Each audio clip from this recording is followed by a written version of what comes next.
they're comfortable.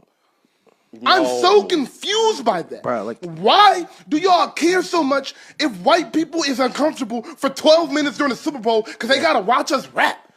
Like, why does that make y'all so mad? Yeah. We don't watch them tap dance. We don't watch them steal awards from us. We don't watch them steal our music. We don't watch them steal everything from us. And for 12 minutes during Black History Month, y'all is mad and is rapping. Yeah, it was too much rapping. What the f is wrong with y'all? Like, I don't understand. Shout out to Show About Nothing for this take, because I got to tell you, what a nightmare. I kept sitting there saying, you know, maybe I just don't get this guy.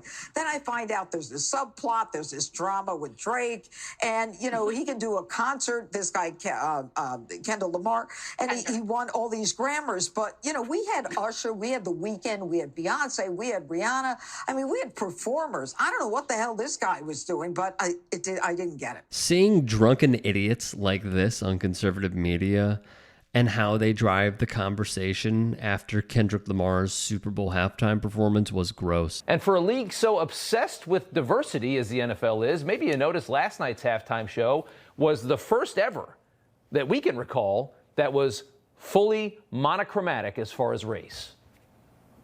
In true woke fashion, this was done with no apologies whatsoever. American culture used to not allow such gratuitous racism. Now it applauds it, or at least it did. This is thankfully ending. But last night, a guy with nowhere near the entertainment value of any of those artists was given a solo show. It was the worst halftime in history. It was horrific. Last night gave us the absolute pinnacle of American white guilt. That's what the NFL provided to the viewing audience.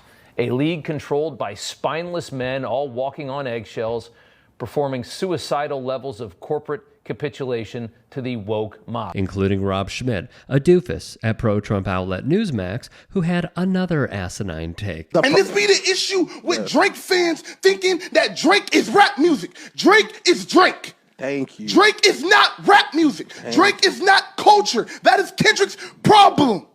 Literally. That is Kendrick's whole message for the past year. That y'all are confusing the essence of rap and Drake. Yeah. They're two different things. And I love Drake. Drake is one of my three favorite artists ever. We love Drake. I love Drake too. But I can understand, and I can understand what Kendrick's message is. I can understand the difference in a rap artist, someone that grew up in this culture and someone that was invited to it. That is all. 1,000%. I don't understand. I have on here not conforming. Y'all want to conform to their standards because they have taught you from the beginning that white is right. What did Muhammad Ali say? Hey guys, quick break in the action. I have a new show coming out called The Rick Strom Show. It is going to be awesome. I'm interviewing musicians, athletes, producers, writers, journalists, authors, sports doctors. Go check it out at youtube.com/@TheRickStrom Also be sure to throw me a follow on Instagram, Threads, Blue Sky. It can all be found in the description box below. Thank you. No worries, we'll read it because the BBC will not let us air it. Ali said, I asked my mama, I said, Mama, how come everything is white? I said, why is Jesus white with blonde hair and blue eyes?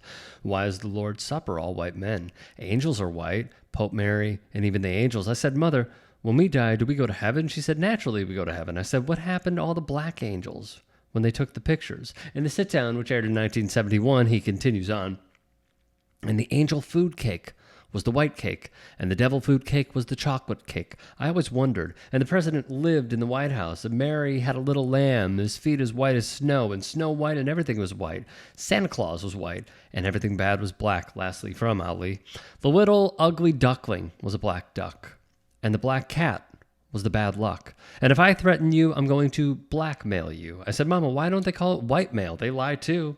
I was always curious, and this is when I knew something was wrong. We will link the tweet from the BBC in the description box below. It is from Twitter, so check that out. It's okay to be a.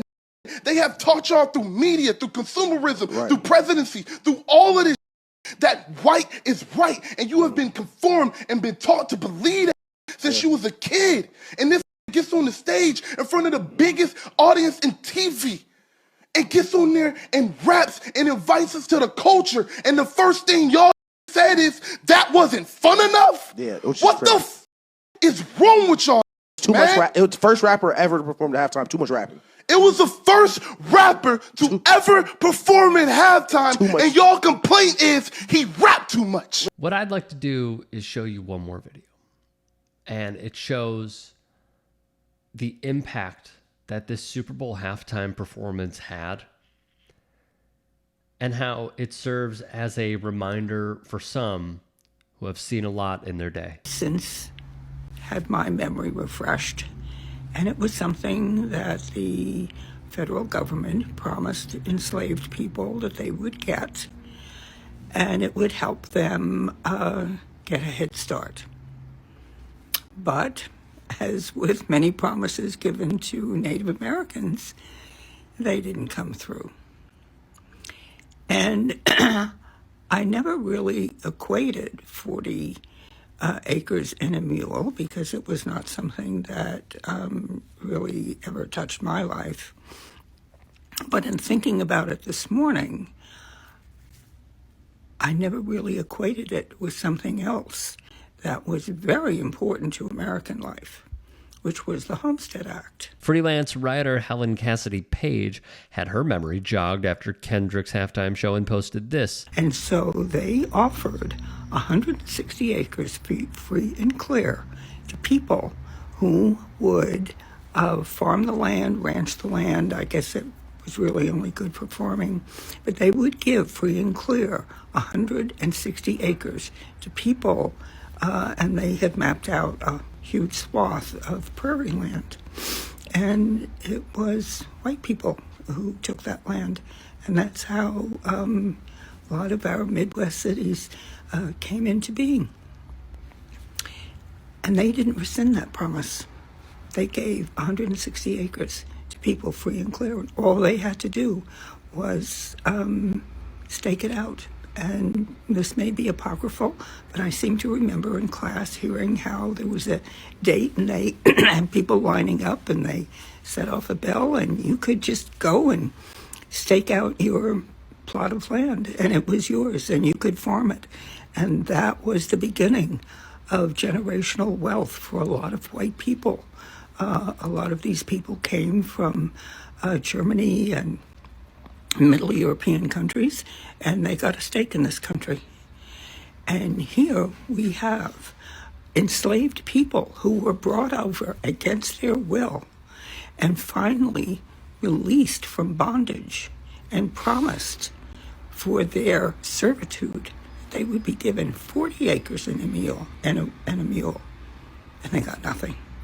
And they had to start from scratch. Helen's comments would go further. When I saw all of the black performers coming out on stage in red, white, and blue costumes to understand what Kendrick Lamar's performance was all about, I knew that was a stick in the eye of the man who was at that performance and the government that he represented.